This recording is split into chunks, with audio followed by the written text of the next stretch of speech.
Hi, I'm Maria Trivelpiece in the Patriot League studio.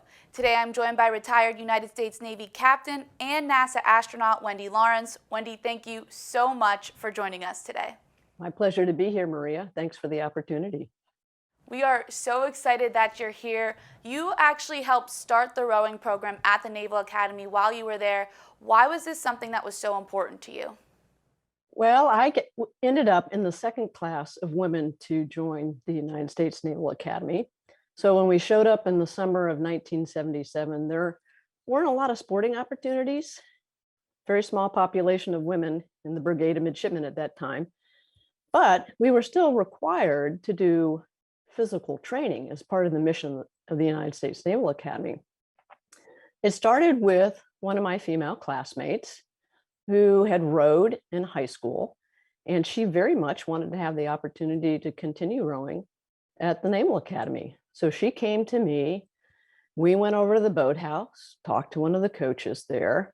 He said, well, I'm willing to let you all have a chance, but it's up to you to recruit more women so we can actually have enough women here to fill a couple of rowing shells and then eventually have a team. So we recruited all summer long. And then when the women in the class of 1980 came back for the academic year, we recruited amongst them as well. And one thing led to another and started a very successful rowing program at Navy.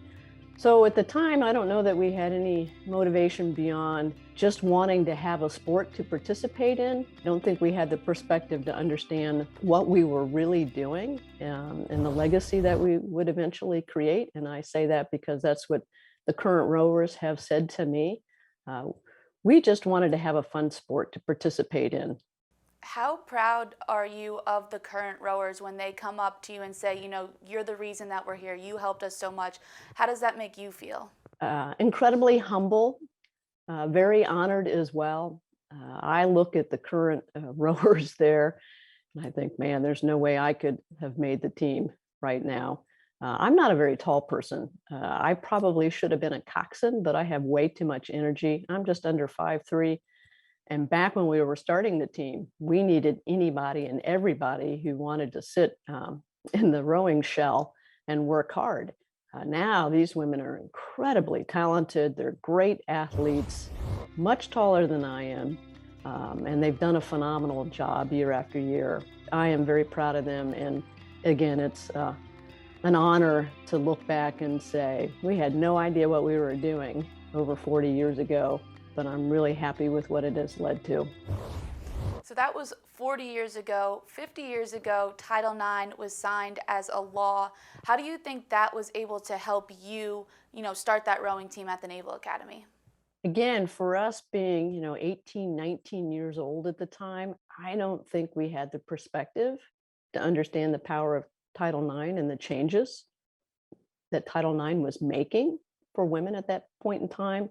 But perhaps it was on the mind of the administrators at the Naval Academy, particularly people over in the Athletic Association, who again realized one of the missions of the United States Naval Academy is to train these midshipmen physically. And so, yes, we need to provide opportunities now that we have women in the Brigade of Midshipmen.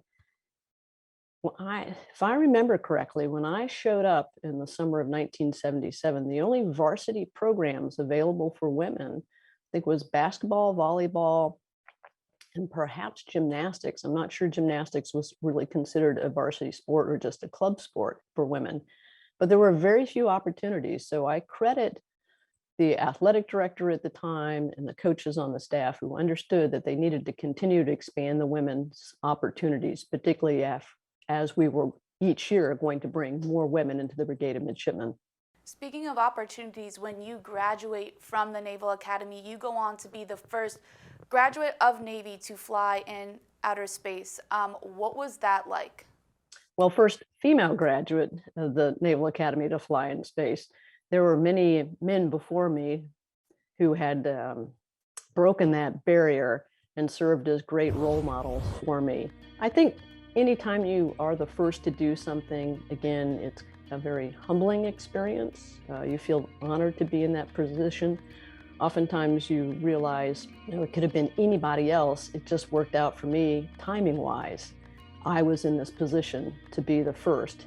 I think you also feel a sense of responsibility. At least I felt a very strong sense of responsibility that, okay, I'm going to be the first one to walk through this door. I need to work really hard to make sure that door stays open for those who want to follow in my footsteps. And I'm happy to say that there have been many other women from the United States Naval Academy who have been able to follow in my footsteps and become NASA astronauts. In fact, one is on orbit right now, Kayla Barron from the class of 2010. That is awesome. And how important do you think it is that young girls and young women see other women in leadership roles, whether it be on the playing field or in outer space? Critically important. And here I always like to pause and quote Sally Ride, first American woman to fly in space. She firmly believed that you can't be what you can't see. And I absolutely agree with her. I think for young kids, if they look around and they don't see somebody who looks like them, it's hard for them to relate. I think it's still a very subconscious thing, but it's still a very powerful thing. You need to see somebody who looks like you doing that activity. I first wanted to be an astronaut when I was 10 years old. Mine is a common story amongst astronauts around my age. We grew up during the Apollo program. We exactly remember where we were when Apollo 11 landed on the moon for the first time, and Neil Armstrong and Buzz Aldrin walked on the moon for the first time. And for many of us, it was like, that's it. That's what I want to do.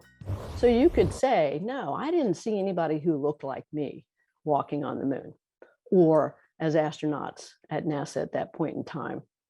But I also got to grow up during the original Star Trek series. I love that. My older brother and I watched every original episode. And in Star Trek, I could see people who look like me. Women were a part of the crew.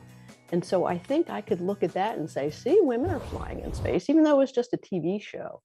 I saw somebody who looked like me doing an activity that I wanted to be a part of. And that to me was very powerful.